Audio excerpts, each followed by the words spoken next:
Last year on Father's Day began like any other. I'd be up early, waiting for my wife and teenage daughters to join me. On Mother's Day, I'd treat my wife to mimosas for breakfast, a fancy cheese plate for lunch, and her favorite steak dinner. As the girls grew older, I handled the pampering solo. On Father's Day, my wife usually cooked me a special breakfast, though last year was different. I waited until she woke to eat, starving by then. When she finally did, she greeted me with a kiss and got to work on a family breakfast. We later enjoyed lunch at a quirky cafe with Doctor Who-themed sandwiches. My wife, a calendar devotee, orchestrates our life with precision, managing holidays and kids' activities with ease. All events, from holidays to birthdays, are marked on our calendar, rarely overlooked except by me. When my wife noticed my birthday coincided with Father's Day, I wasn't surprised. She joked about double gifts, promising something special. I kissed her cheek, hoping for more than the usual.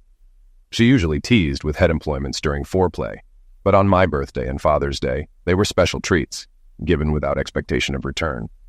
I wasn't clueless. I was excited, thinking I might get a rare treat on my upcoming birthday. But as the weeks passed, things felt off. My wife, usually steady, started acting strange, working late, dressing up more for her job at the bakery, even wearing makeup. Doubts crept in when she went out alone on a Friday, which was unusual for us. We were a tight-knit couple, preferring each other's company. Our marriage felt solid. We weren't big on going out. Our ideal night was lounging at home, so seeing her dolled up that Friday was unexpected. She wore a new skirt, tan stockings, and heels, looking like she'd been to the salon. I whistled, thinking we had plans, but she explained she was going out with coworkers. Shocked, I asked why she hadn't mentioned it earlier. She seemed uneasy but apologized, claiming she'd just been asked. I eyed her outfit, questioning how she managed all that in an hour at work. I grew increasingly frustrated, sensing her dishonesty, yet unable to confront her. Her infidelity seemed unfathomable. She embodied the typical suburban wife and mother. Our bed life remained vibrant, adding to my confusion. When she brushed off my suspicions, claiming she worked half a day and wanted to look nice, I was left speechless as she hurried out the door. She returned near midnight, her hair hastily tied up, dispelling any notion of a salon visit. Ignoring me, she headed straight for the shower, leaving me bewildered. Something was amiss in our seemingly perfect life, and I couldn't shake the feeling of impending trouble, especially considering my line of work in retail. On Saturday morning, as I prepared for work, my wife didn't wake to bid me farewell as she usually did. I found it surprising. At the store, I encountered Missy, the morning barista, waiting at the entrance. With her striking blue eyes and red hair, she caught my attention, despite my contented marriage. Redheads had always intrigued me. "Hey, Bill," she called out as I approached the entrance, still locked, as it was half an hour before opening. Missy had mentioned feeling uncomfortable with the night crew. "Good morning, Missy," I greeted, unlocking the doors. "What's up, Bill? You look down," she observed. "Just a lot on my mind today," I admitted. She gave me a curious look, but didn't pry. "Give me a sec. I'll get you some of our best coffee," she offered. Forced to smile, I replied, "Sounds good. I'll join you soon." I secured the doors while she hastened to ready the cafe for the busy morning ahead. Knowing how bustling our little cafe became once the store opened, I made my rounds on the floor, checking in on the department crews. While my competent department managers made these checks unnecessary, I valued the chance to greet and chat with my team. Maintaining positive relationships with them mattered to me, and I believe they appreciated the effort. My final stop was at the coffee shop, where Missy had my usual large black coffee ready and waiting. "Here's your cup of Megamart's finest brew," Missy said, handing it over. "Thanks, Missy," I replied, pushing $2 across the counter. "No need for payment today, boss," she insisted. "Can't take any chances, Missy. I cover all my expenses here. Last thing I need is someone causing trouble with corporate," I explained. She gasped. "Bill, I'd never do that." "Not saying you would, Missy, but I can't risk it, even for a $2 coffee. You'd be surprised what I have to deal with. Denying someone a day off or cutting overtime, it's just not worth it," I explained. "All right, boss, understood." She nodded. I waved farewell and took a sip from my mug, aware that some employees likely received free coffee occasionally, though it was impossible to track. And it wasn't worth the hassle of monitoring video footage just to ensure everyone paid. As the company's leader, I faced risks, dealing with employee frustrations over trivial matters like parking regulations, prompting unnecessary HR calls. The day passed quietly, with the highlight being an old lady stealing cat and bird food. It provided the distraction I needed, keeping me occupied without dwelling on my marital issues. Upon returning home, I found my wife and daughters heading out to a concert with other families. While it had been planned and noted on the calendar, I had forgotten. I hoped to speak with Katie later, eager to resolve our recent tensions. Not knowing what had transpired the previous night nagged at me, leaving me with little else to dwell on. Tonight, I seized the chance to snoop around. I checked her email, expecting it to be fruitless, but surprisingly, no one else had sent messages. Since she had a cell phone, I couldn't check her texts or call log. Checking her clothes for clues was also futile, as she'd already done her Saturday laundry. Frustrated, I achieved nothing and went to bed after the movie feeling just as unsettled. On my birthday and Father's Day, I began my day as usual, toast, coffee, and enjoying the morning on the terrace. It was beautiful, with birds chirping, and I pondered what the day held in store. Around 9, I returned inside to refill my coffee and found my wife and daughters up and packing lunch. Surprised by their early activity, I questioned their plans. Jill announced a beach trip, catching me off guard. As they departed, I realized they remembered my birthday, unlike how I often had to remind them of important dates. Perplexed by Katie's oversight, I received a call from my mom, hoping it was them coming back, but it wasn't. "Hey, Billy, a happy birthday and Father's Day," Mom greeted. "Thanks, Mom. Kathy's got some big plans for you guys today," I replied. "Nope, she took the girls to the beach just a bit ago," she informed me. "Really? That's not like her. I'd have thought she'd whip up a tasty breakfast and make today special for you," I commented. "Yeah. Honestly, I'm not sure what's up lately. She's been acting strange for weeks now," Mom shared. "Well, don't sweat it. She probably has something special lined up for later. I've got to head to church." "Love you, Billy," Mom assured me. "Love you, Mom." Mom's eternal optimism and her close relationship with Kathy always warmed my heart, especially since Dad passed away a few years ago. I stood there, pondering the state of my marriage, when the phone rang once more. It was my assistant, Anne. "Bill, there was an incident at the coffee shop this morning." "What happened? Was Missy involved?" "Unfortunately, yes. She was on the stairs when a customer shoved her. She lost her balance and took a fall." "Oh my goodness. Is she all right?" "They've taken her to St. Alex's Hospital for x-rays. It looks like she might have a broken arm or something." "Poor girl. Do you need me to cover her shift?" "No, everything's sorted. I just wanted to give you a heads up for tomorrow. I apologize for reaching out on Father's Day." "Don't worry about it, Anne. Thanks for letting me know." I hoped Missy was all right, but assuming they wouldn't return, I went to IHOP for breakfast.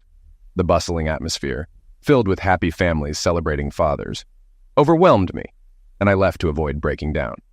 Opting for McDonald's, I enjoyed a satisfying breakfast with coffee and orange juice. Sitting in the park, I reminisced about boating trips with my daughters when they were young, realizing they had grown distant as they neared college. Their outings with their mother became more frequent, perhaps for the best. I acknowledged there would likely be no dinner together as the day wore on, so I grabbed a Reuben at the doctor-themed cafe. A Facebook post garnered the usual Father's Day wishes, but my mother-in-law's comment about the beach trip surprised me, as my wife had been posting beach photos. Feeling down, I sought solace in a sports bar, but soon retreated to a cigar lounge, indulging in a pricey Opus X. Settling in to watch the game, I was invited to join a group playing cards. "I'm Bill," I introduced myself to the older gentleman. "I'm Lance, and this is my brother Jerry. Pleasure to meet you both." They finished their handshake and included me in their little 5-card game. "Grab yourself a drink, Bill," Lance offered, placing the cooler on the floor. I expressed gratitude and opted for a Miller Lite. "No kids, or did the ex take them with a new guy?" Jerry quipped with a smirk. I frowned and replied, "My wife and the girls are at the beach.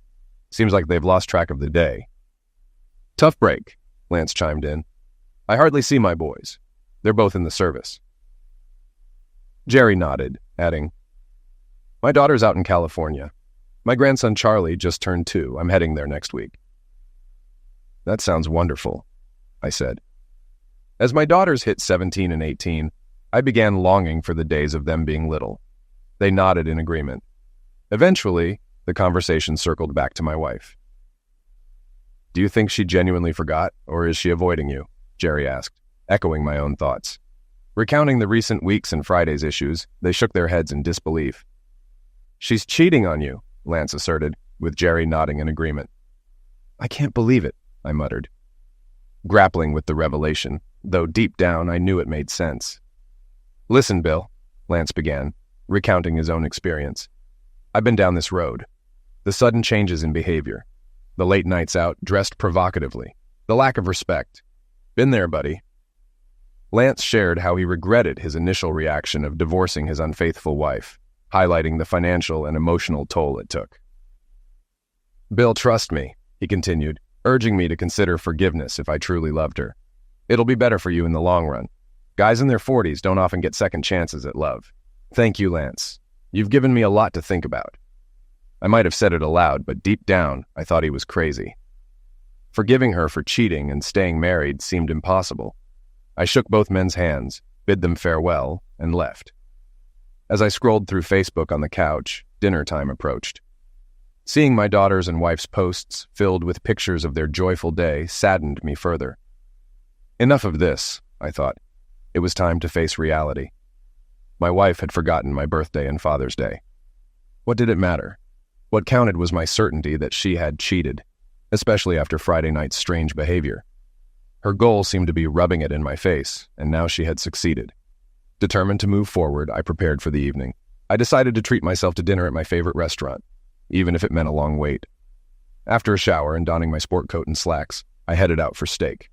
Sitting at the bar, awaiting a table, an older man took the seat beside me.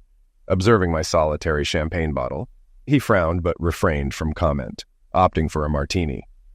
As the bartender filled my glass, he couldn't resist asking if I was celebrating alone or taking someone else's place. I assured him it was just me. He nodded and took a sip, revealing he was awaiting his family, 3 generations strong despite his daughter breaking her arm earlier. He chuckled, noting the unexpected nature of grown children breaking bones. I nodded in agreement. "Looks like I'll be cooking solo for a while. My wife needs to focus on taking care of Missy and Mia and leave me be." Suddenly, a little girl called out, "Grandpa!" and dashed across the crowded bar, showering the man with affectionate hugs and kisses. Then I heard my name. Missy and her mother approached me. The resemblance between them was striking. "Hey, Missy, how's your arm?" I inquired. "Not bad. The painkillers are doing their job. But it was rough when they said it," she replied. Missy introduced me to her parents, Jack and Mary, and their adorable daughter, Mia. "Where's your wife, Bill?" Mary asked. "I'm not sure. She took the girls to the beach this morning, and I haven't heard from them all day." "On Father's Day, and it's your birthday too?" Mary exclaimed. "That's terrible.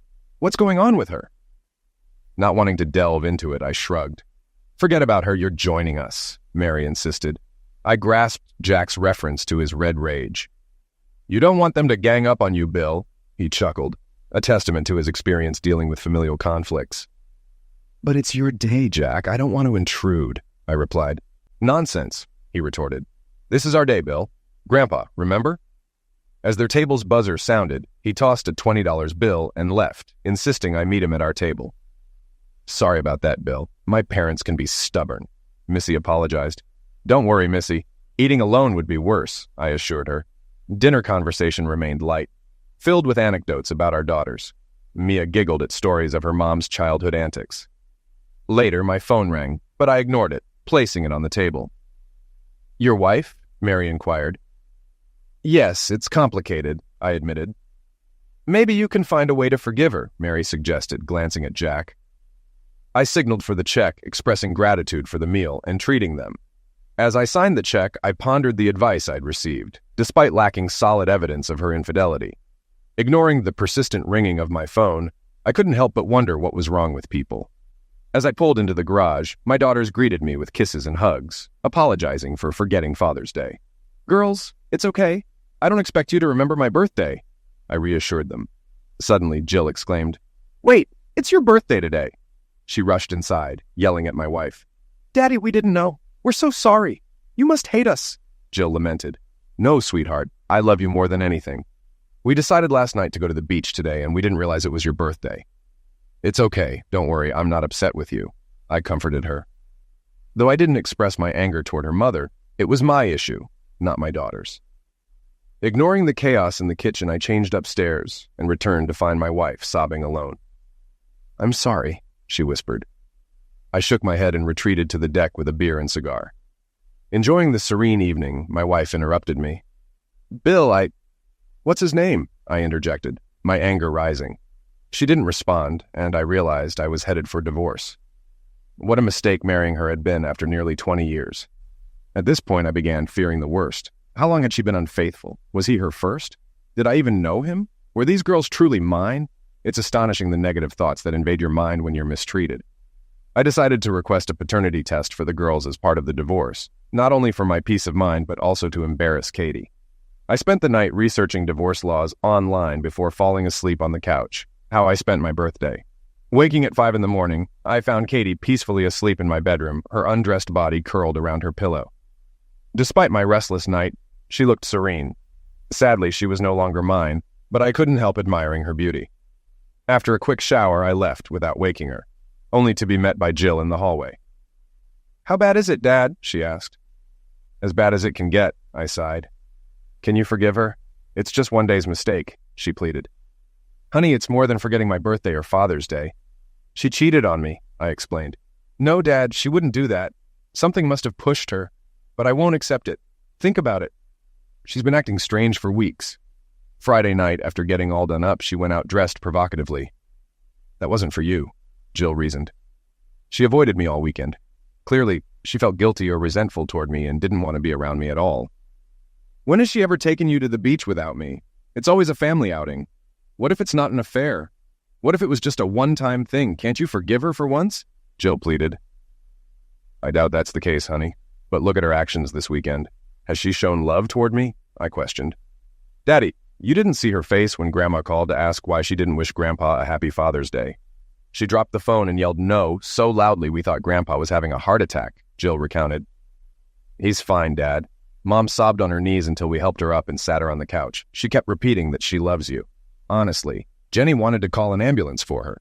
We calmed her down and convinced her to call you," Jill continued. "I don't know what to say, Jill. She doesn't love me. You can't cheat on your spouse and claim to love them. That's not love, it's selfishness. Love should be selfless. When she was with another man, she abandoned me," I concluded. She hugged me tightly, tears streaming down her cheeks. "I can't imagine it was just some random guy she met at a bar. There must have been flirting, or her accepting his advances. Pleasure touches, maybe even kissing and caressing, all leading up to her being with him. It's a betrayal to your spouse. To show carnal affection to someone else when you're in love, please don't divorce her. I have to head to work now. We'll talk more later," she said, walking into Jenny's room. I promised to discuss our conversation with Jenny. No more secrets in our family. I wondered how long we'd remain a family. Despite Kathy's likely busy schedule, I felt calm throughout the day. The only unusual thing was dealing with the paperwork related to Missy's accident. I ensured she'd be compensated for her vacation and helped her fill out the accident report, knowing she wasn't good with her left hand. She signed it, and I felt a pang of concern for her well-being. "How's home?" she asked. "Not good," I replied. She didn't deny the affair when I confronted her. "Damn, Bill," she said sympathetically. "I'm sorry," I murmured. "You probably don't want to hear my story, but I get it. My ex cheated on me when I was pregnant. I kicked him out before our daughter was born. My mom wasn't pleased. She basically called me disposable." "Wow." "I found it strange when your mom mentioned forgiving my wife last night." "She was looking right at your dad," she revealed. "Yeah, I noticed. I'm not sure who, but it makes me think one of them was cheating." "I'm sorry," she offered. "No need. If they're happy deceiving each other, let them. I'd rather not trust a liar," I stated firmly. Kathy wasn't home when I returned from work. She was probably with her lover, and I was furious. I drove to her grocery store, spotted her car, and was surprised to find her with a young man. She noticed me and seemed to yell no as I approached, but I left before she could say anything. If she was cheating, he could have her. I drove home, packed my bags, and decided to stay in a hotel until I found an apartment. Jenny and Jill begged me to stay, but I explained that I caught their mom almost cheating with a man in her car after work. "Dad, there must be a mistake," Jenny pleaded. "I saw what I saw. There's no innocent explanation for her being in the back parking lot with a man in her car," I insisted. "Please don't break up our family," Jenny sobbed. "Your mom did that, not me. I love you girls. I'll keep in touch every day," I reassured them before leaving them in tears and heading to the garage. As I drove out of the garage, Katie nearly hit me as she sped away. The following week was utter torment. I ignored all of my wife's calls, and she bombarded me with messages every hour. likely taking a week off work to do so. Despite pleas from my family and Kathy's sister, none would confirm her infidelity when I asked. Frustrated, I stopped taking their calls, insisting that my daughters avoid mentioning their mother. Eventually, I met with a lawyer and proposed splitting the house equally, even though I could have claimed a larger share due to my larger contributions. Surprisingly, I learned I didn't have to pay alimony since Kathy could support herself. The downside was lacking concrete proof of her affair, which could weaken my case in court. Nonetheless, I was willing to take my chances. My lawyer geared up for divorce proceedings and life carried on. There'd be no forced mediation or lengthy legal battles. The split was fair, obvious to any judge, but nothing was smooth sailing. When served the papers, she rallied her family against me again. Supposedly, she only cheated once on that Friday before my birthday. Yet her relatives made me out to be the villain for not hearing her out. It was surreal. Even my daughters resisted until I fibbed about a court order for a DNA test. Kathy's letter arrived, admitting to a fling with a 21-year-old, which spared me the need to prove infidelity for the divorce. Finally, karma favored me. She resisted the divorce at first, but the judge approved it when he saw the terms I proposed and her admission of infidelity in the letter. I was to be divorced in 60 days, finding myself isolated for refusing to talk to her. I was labeled immature and a prick. Even my mother and daughters stopped talking to me. It hurt, but I stood by my principles. I called my daughters every day, leaving messages despite their silence. I refused to let them blame me for the lack of communication, making every effort to stay in touch. One change was having coffee with Missy on Sundays. We met at a local coffee shop, where she and Mia lived nearby. I confided in her about my struggles while Mia watched cartoons. "Your daughters will come around, Bill," she reassured. "Living with your wife. Who knows what she's put in their heads?" I hope so. I just missed them terribly. The following week, I returned to the same store at the usual time and was engrossed in reading when I heard a familiar voice say, "Hey, stranger." I smiled and welcomed them to join me again. "Are you stalking me, or is this your usual routine?" she joked. "No, I live nearby and I enjoy having coffee and reading on Sunday mornings. It gets a bit lonely at home," I explained. We chatted about the neighborhood until we parted ways. Meeting every Sunday wasn't planned, but it became a habit. I found her company enjoyable, and little Mia was a delight. On the day the divorce was finalized, I knocked on the front door of my former house. My wife answered, tears evident. Without a word, she invited me in. "Are the girls home?" I inquired. "They're at a school musical. I knew you'd come tonight," she admitted. "So you waited until it was too late to stop it, didn't you?" I smirked. "Yes," she admitted. "I knew you'd try to beg and plead, but I couldn't let that happen. You broke my heart, and there's no forgiveness for that." "It was one mistake, Bill. Why couldn't you forgive me?" she pleaded. "Did you love me when you were with that guy? Did you love me when you ignored me on my birthday?" I countered. "If that's your version of love, then it's beyond repair." "I never wanted this to happen," she sobbed. "And I never wanted a cheating wife," I retorted. "But here we are." She tried to speak, but I interrupted. "Katie, you not only broke my heart, but you turned my own mother and daughters against me. I'll never forgive you for that." "You acted irrationally," she countered. "If you don't make things right with my family, I'll expose your infidelity to every man you date. I don't need anyone else." Wrong answer. "Then I'll find other ways to hurt and embarrass you," she threatened. As I stood to leave, she grabbed my arm. "It's not my fault," she pleaded. "Oh, really? Did I cheat on you?" I shot back.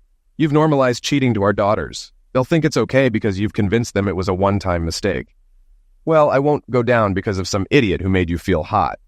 I freed my hand from hers. "Rot in hell for ending our marriage over a fling," I spat, leaving her in tears, unaffected by her distress. A few weeks later, Missy knocked on my office door. "Got a second, Bill?" "Sure, come on in," I replied, though I frowned, anticipating bad news. "Bill, does the company have rules about dating coworkers?" I disliked this question, hoping to ask her out myself, but it seemed I was too late. "No, we have strict intimidation policies. It protects against potential issues arising from workplace relationships," I explained. "Good, that's what I hoped for," she said, leaving her contact details on my desk. "My address and phone number. Let's have dinner tomorrow night. Mia will join us." I smiled and agreed, feeling grateful for the chance at happiness. "Hey, it's Dad. Hope you and your sister are doing well. Nothing new here except a coworker asked me out. Anyway, love you and miss you. Call soon. Bye." I knew this message might stir up trouble, but I didn't mind. I needed to move forward, and I was glad Missy had taken the lead. She was not only beautiful, but also had a wonderful character. Her daughter was delightful, and I had already met her parents. I felt like things were finally looking up. Just 15 minutes later, Katie texted me, calling me a fool for already dating. I chuckled at her delusion. I had no intention of mourning the end of my marriage to a cheating wife. At 41, I felt young enough to find love again, even consider having more kids. Missy, in her 30s, might share that desire. It was early to think about such things, but as a single mom, it might be a priority for her.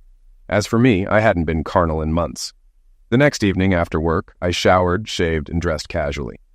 Glancing in the mirror, I was satisfied with what I saw. I was in good shape, no extra weight, and my brown hair showed no signs of gray. With a well-paying job and savings, I considered myself a catch, especially for someone like Missy. Yet I realized I had no clue how to navigate the dating scene. Marriage provided comfort and familiarity, from holding hands to intimacy. Dating was uncharted territory. Oh my God. I had to relearn everything about lovemaking. With my ex-wife, I knew exactly what pleased her. Now I just hope the next woman enjoys the same things, or at least has a good rapport with her body. I worried I rushed back into dating too soon. Arriving at her house with wine, flowers, and a stuffed animal for Mia, I aimed to win her favor. When Missy opened the door, I was taken aback. Her curly red hair cascaded around her shoulders, complemented by just the right amount of makeup. She wore a breezy sundress, showcasing her beautiful legs. Barefoot, her hot pink toenails matched her fingernails. "Do I pass the test?" she teased. "God, yes," I blurted before I could retract my words. She chuckled, accepting the gifts and ushering me in. With Mia engrossed in TV, I knelt beside her, offering the stuffed bear. Her apprehension turned to delight as she eagerly took it, scampering off to show Missy. Watching Mia, I reminisced about Jenny and Jill at her age, realizing how much I missed them. "What's wrong?" Missy inquired, snapping me from my reverie. Forced smile. "Nothing. Just thinking about my daughters when they were Mia's age." "Is it really that bad?" she inquired. "They still won't talk to me. Kathy's turned them against me, and I can't change their minds, but I'm still trying. I leave them messages every day, and I won't stop." "I'm so sorry, Bill. I know this is awful for you every day, but I know they listen to my messages. I mentioned our date tonight, and Katie texted me, calling me a prick for getting to the point so quickly. Sorry, is that too fast?" She bit her lip, looking cute. "Maybe," I replied honestly, "but I'd be happy to find out with you." She smiled, taking my hand. "Dinner is ready. I hope you like pasta with meat sauce." "Sounds great. Oh, I have garlic bread too. So be ready for us to make out on the couch later." Mia giggled, and I was surprised by Missy's candidness. She sensed my awkwardness and said, "Bill, we're both adults, and I've known you for 3 years. I know what kind of man you are, and it doesn't take much to realize that I really like you. You're going to be a hot commodity soon, and I want to stake my claim early." "Hot stuff?" I quipped. "Yep. You have no idea how much buzz the news of your divorce has caused at the store, honey. Your appearance on the market, so to speak, has caught the attention of many unmarried ladies. You're a handsome man in good shape. You're smart, stable, and we all know how you feel about fidelity." When I sat down at her table, I felt quite good, so I'm getting in line early, she concluded. I grasped her hand. "I like you too." Mia chimed in. "Sketty's my favorite. I like Sketty too." "The fattier, the better," I quipped, eyeing the Parmesan cheese jar. "And you must have really pungent cheese," I added jokingly. She giggled, correcting me. "It's not stinky cheese, it's Parm." "Stinky cheese," I teased, pretending to sniff the jar dramatically. "Wow, this is really stinky cheese," Missy chuckled, shaking her head as Mia poured a generous amount over the spaghetti. During dinner, we chatted lightly. I inquired about Mia's preschool adventures, and she eagerly shared every detail. It was a delightful exchange. I soon noticed Missy's quiet contentment as she observed us. As she began clearing plates, she joked, "She hasn't shared her favorite TV shows yet." After tucking Mia into bed, Missy joined me on the couch. Handing her a glass of wine, she relaxed and remarked, "Being a mom is the highlight of my day. But moments like these are precious." I instinctively embraced her, and she nestled closer.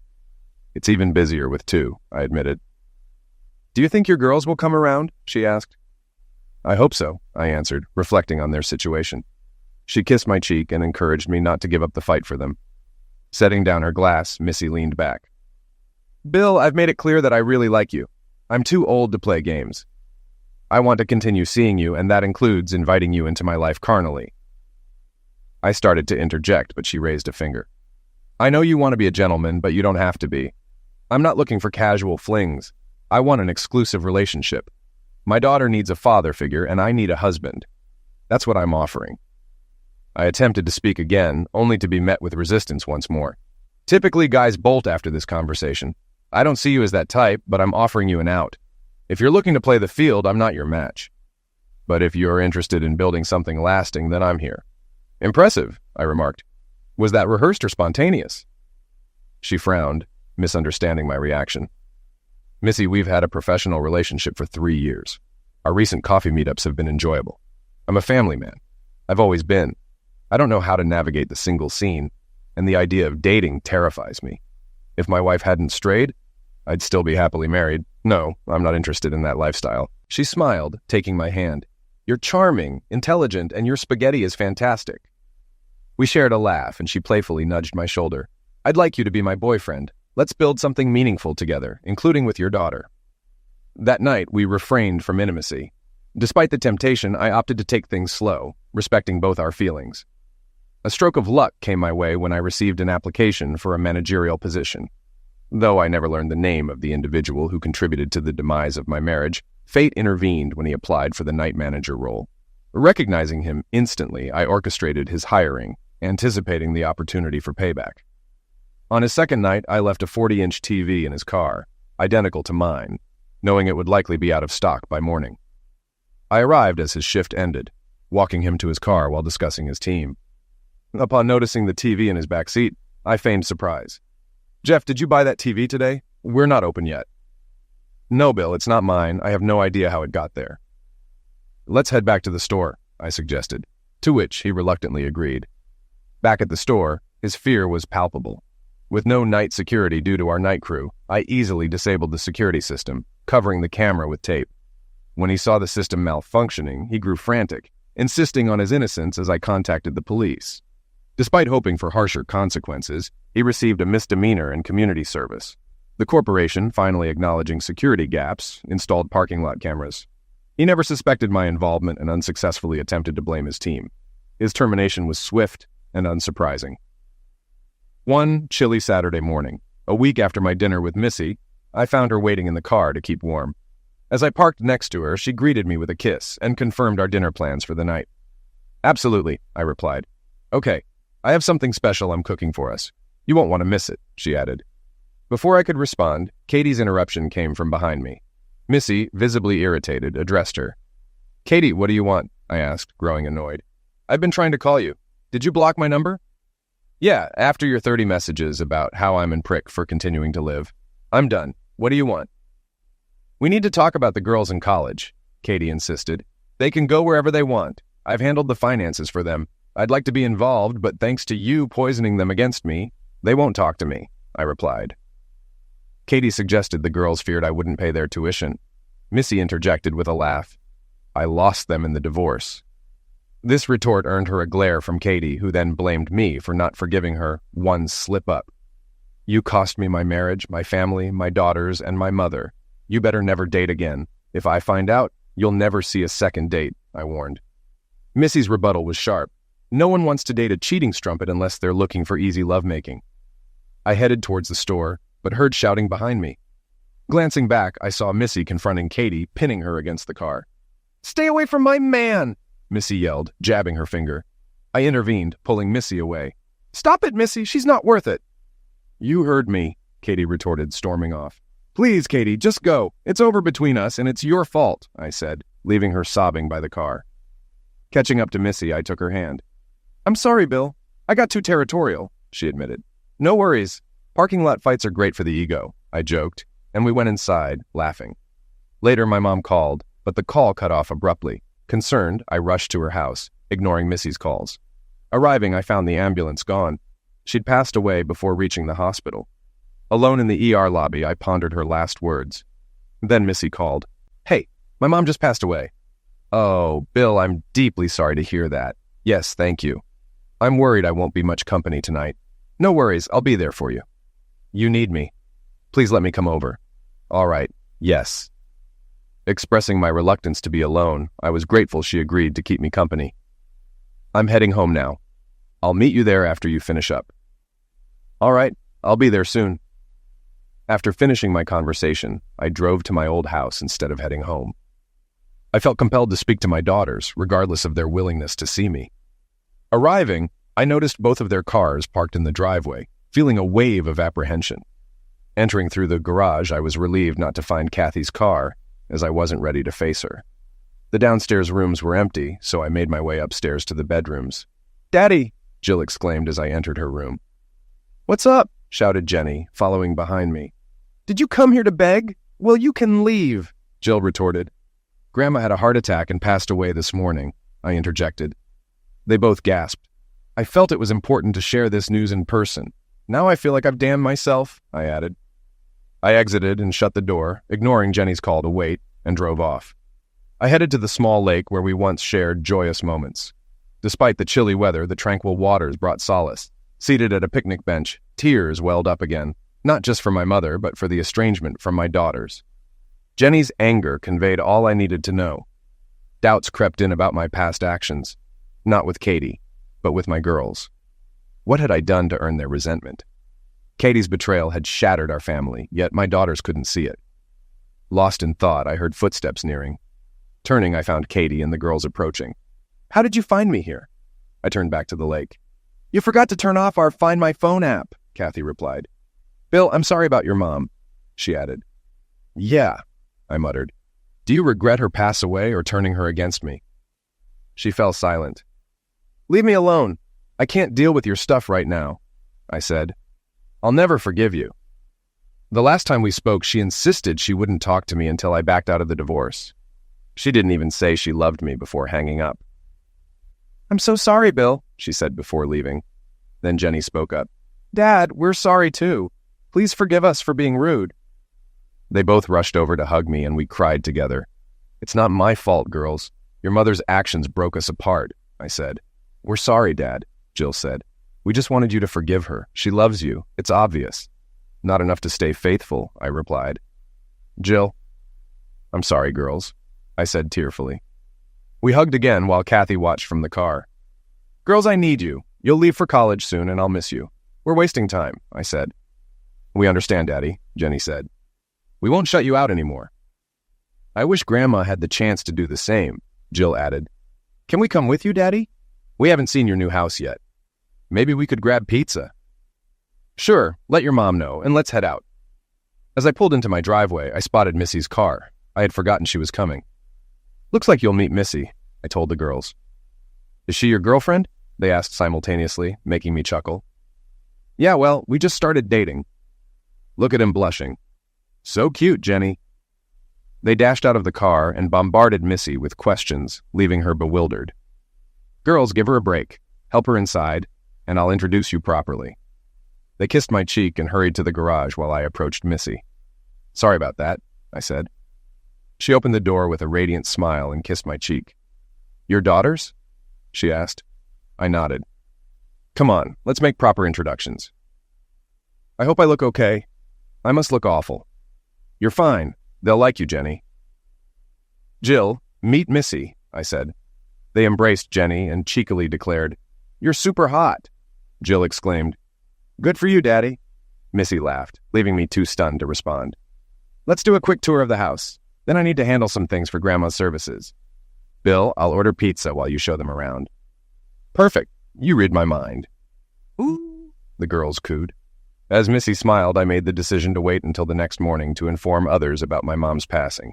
I'll draft an obituary for Monday's paper and share service details on Facebook. Tomorrow evening, after visiting the funeral home, we spent hours sharing stories about my mom and my girls, with a few embarrassing tales about myself thrown in to keep Missy entertained. It wasn't my fault I slipped on the wet pier and fell into the lake. Before we knew it, it was already 10. "Girls, time is slipping away and it's getting late," I remarked. They frowned and asked if they could stay the night. "I don't have beds for the guest rooms yet," I explained. "Tell you what, I'll pick you up in the morning and we'll go out for breakfast." "Okay, and if you don't mind, we could help sort through Grandma's things too," Jill offered. "Thank you," I replied. "Missy, would you like to join us for a ride or do you need to go home to Mia? She's staying with my parents." Jill's curiosity piqued. Who's Mia? Mia is my 4-year-old daughter, I revealed. Excited, they both squealed, expressing their eagerness to meet her. Missy chuckled at their enthusiasm. Someday soon, I promise. As we returned to my house, Missy commented, They're great girls. I'm glad you were able to reconnect with them. I sighed. Me too. I just wish it didn't take my mom's passing to bring us back together. With Missy nestled in my arms, I drifted off to sleep. The next morning, I awoke to find Missy still snuggled against me under a blanket. Feeling a sense of longing for closeness, I kissed her head and apologized for falling asleep. She moaned, stretching. It's okay, baby. You've had a very emotional day. Would you like to join me and the girls for breakfast? Only if I can bring Mia. My parents have plans this morning. Of course, my daughters will love her. Needing to fetch Mia, I arranged to meet my daughters at IHOP. As I walked in holding Mia's hand, my girls rushed over. They embraced Mia, twirled her in the air, and showered her with kisses, making her squeal and giggle with joy. We need to go to the bathroom, the girls announced in unison. We'll take her, they said, whisking Mia away. I don't know, Missy. Do you think they'll get along? I asked, smirking. She playfully clapped me on the shoulder and kissed my cheek. I hope they remain friends for years to come. Although it was just our first date, she expressed a long-term commitment, which was a bit surprising but reassuring. As we ate, Mia and my daughters chatted incessantly about everything. Mia showed genuine interest in their lives, peppering them with questions. My daughters, accustomed to babysitting, engaged effortlessly with Mia, bonding over shared interests in kids' shows and movies. Surprisingly, they also got along well with Missy, showing no hostility or anger toward her, unlike their initial reaction to my dating. This puzzled me, and I planned to discuss it with them later. After a busy day of phone calls, cleaning my mom's house, and visiting the funeral home, I finally relaxed when the girls returned for dinner, and Missy and Mia went their separate ways. During breakfast, Missy suggested avoiding the emotional strain of Mia's questions while sorting out my mom's house. Daddy, are you in love with Missy? Jenny asked abruptly. We've only seen each other a few times outside of work. It's too early to say it's love. Okay, Dad, Jill said, sounding like I was clueless. You know those cartoons where girls get dreamy-eyed and hearts flutter? That's Missy when she looks at you, Jill said before I could object. They exchanged looks and then declared, We like her. I went from joy to anger. Setting my pizza down, I headed to the sink to cool off. Daddy, Jenny asked, how could you shut me out all this time and now say you like my girlfriend? What did I do to deserve this? Do you know how many times I cried after leaving you messages you didn't care to hear? Mom made us what? I exclaimed. Jill explained. It began when Mom said if you felt distant, you could return to her, and we'd be a family again. We're truly sorry. Turning to Jenny, I saw her eyes tear up, and she rushed to hug me. Dad, we're so sorry. When that didn't work, she said you abandoned us and wouldn't pay for college because we wanted you to stay with her. She claimed your messages during the divorce were just tactics to win favor with the judge. You believed her? Dad, imagine sitting with her every day, hearing her defend one mistake against 20 years of love. We thought you were being unfair. What if it was you? Would you forgive your boyfriend for cheating? No response. Where's the line? I demanded. Unclear. Give me a clear answer. They wept, and our hug calmed me. I've missed you both so much, I said. After they professed their love, I reminded them, Time to go home. School's tomorrow. Make sure your mom tells them about the wake and funeral. You'll need time off this week. One last embrace, then I watched them drive off, feeling warmth inside. Looking at the sky, I whispered, Mom, you didn't have to leave to bring my girls back, but thank you. I'll miss you. Wakes are always hard for me. Being near a deceased body is unsettling. My mom's wake was especially tough. Approaching her casket brought me solace, seeing her peaceful face. I knew she'd reunite with my late father, who avoided wakes. Mom planned hers meticulously, even choosing the casket. It was a relief knowing she had everything sorted. Chatting with one of her friends, Katie and my daughters arrived. Tearful hugs from the girls greeted me, while Katie stepped aside respectfully. After the prayer, Kathy placed something in the casket, then sat alone at the back. I saw it was a photo of Kathy, me, and my mom, all holding our babies, beaming. Touched, I took the photo and put it by my mom's hands, tears welling up. During the service, Kathy stayed seated at the back, chatting with everyone. Her bond with family members and their affection for her showed her enduring presence in our lives. The standard rule was for immediate family to sit in the front row, but it didn't feel right. Seeing Katie at the back, tears in her eyes. I knew Mom wouldn't have wanted it that way. Walking over, I invited her to join us. "Come here. No need to hide."